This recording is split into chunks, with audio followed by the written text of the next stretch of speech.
அக்கா, என்னக்கா சாப்பாடுங்களாங்க்கா? ஆமாங்க. எல்லாம் ரெடிமேடாங்க்கா இல்லை ஒயிட் சாப்பாடு இருக்காங்க்கா? ஒயிட் சாப்பாடு, தக்காளி சாப்பாடு, தயிர் சாப்பாடு, லெமன் ஓ, எல்லா சாப்பாடு இருக்கு. சாதம், புதினா சாதம். எப்படி வியாபாரம் எப்படி போயிட்டுருக்குங்கக்கா? பரவாயில்லைங்க ஓரளவுக்கு. ஏதோ ஓரளவுக்கு பரவாயில்ல. பரவாயில்ல. சரி சரிங்க. இது இப்போ பேசிக்காக வந்து பார்த்தீங்கன்னா, இப்போ நிறைய பேர் சில பேர்லாம் பார்த்தீங்கன்னா காசு இல்லாமல் காசு சுத்தமாக இருக்காது, பசி இருக்கும், பசியில் வருவாங்க. ஆமாம். காசு இல்லை அப்படின்னு சொல்லி கேட்குறாங்க, சாப்பாடு வேணும்னு கேட்குறாங்க. நீங்கள் எப்படிங்க அதை கேட்டால் செய்வீங்களாங்க, கொடுப்பீங்களா?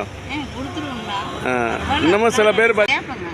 கேட்பீங்க, சாப்பாடு வேணால் கொடுப்பீங்க. சாப்பாடு வேணுனாலும் கொடுத்துருவோம். உங்கள் நல்ல மனசு பாராட்டணுங்க. பரவாயில்ல, இந்த மாதிரி ஒரு விஷயம் செய்கிறது ரொம்ப ரொம்ப பெரிய விஷயம்.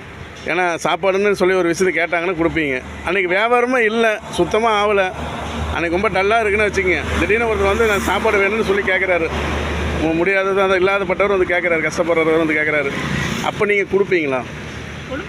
அப்போயும் நீங்கள் கொடுப்பீங்க, மனசு இருக்குது. பரவாயில்ல, இந்த மனசு தான் வேணும். சரி. ஓ, நம்மளால் முடிஞ்சு நம்ம செய்வோம்.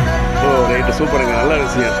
இந்த மாதிரி கடை உள்ளவங்க, இந்த மாதிரி கடை உள்ளவங்க தான் வந்து மனசுன்னு ஒன்று இருக்கும். அவங்க நிறைய பேர், சில பேர்லாம் இந்த மாதிரி உங்களை விட மனசு உள்ள இருக்கிறாங்க. ஆனால் அது இந்த பெரிய மனசு யாருக்கு வராதுங்க. பெரிய ஹோட்டலில் கூட அப்படி வராது.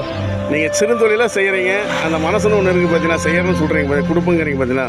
நாளைக்கு எத்தனை பேர் அந்த மாதிரி கஷ்டப்படுறவங்க, எனக்கு சாப்பாடு வேணும்னு கேட்டு வரவங்க எத்தனை பேர் வருவாங்க? ஒரு நாளைக்கு 4-5 பேர் வருவாங்க. அந்த 4-5 பேருக்கு நீங்கள் கொடுக்குறீங்களா சாப்பாடு? இப்போ கண்டிப்பாக கொடுப்பீங்க. ஓ, அன்றைக்கின்னு வியாபாரம் இல்லை, சுத்தமாக இல்லை, அப்போ கூட நீங்கள் கொடுப்பீங்களா? பசின்னு வந்துட்டால் கண்டிப்பாக கொடுப்பீங்க. இல்லைன்னு மட்டும் சொல்ல முடியாது. உங்கள் பேருங்கண்ணா? உங்கள் பேர் ராதாகிருஷ்ணன். கை கொடுங்கண்ணா, சூப்பர்ண்ணா. உங்கள் மனசு யாருக்கு வராது? அக்கா சொன்ன மாதிரி தான். பரவாயில்ல, இந்த மாதிரி ஒரு சிறு தொழில் வச்சு நீங்கள் செய்கிறீங்க. அதுவே வந்து அதில் என்ன பெருசாக கிடைக்க போகுது, இருந்தாலும் செய்யணும்னு நினைக்கிறீங்க.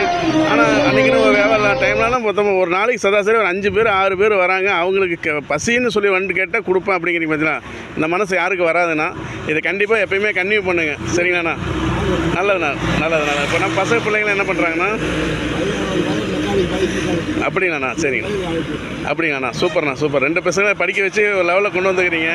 உங்கள் மனசு போல தான், எண்ணம் போல் தானே வாழ்க்கை. உங்கள் எண்ணங்கள் எப்படி இருக்கோ அதுதான். நல்ல விஷயங்கள் நல்லது செய்கிறீங்க. கண்டிப்பாக ஃப்யூச்சரில் இன்றைக்கி தள்ளுவண்டியாக இருக்குது, நாளைக்கு ஒரு கடையை நீங்கள் ஓப்பன் பண்ணுறதுக்கு வாய்ப்பு இருக்குண்ணா. நல்ல விஷயம். ஏன்னா அது கடவுள்னு ஒருத்தர் இருக்கிறாரு, கண்டிப்பாக நடக்கும். சரிங்கண்ணா, சரிங்க.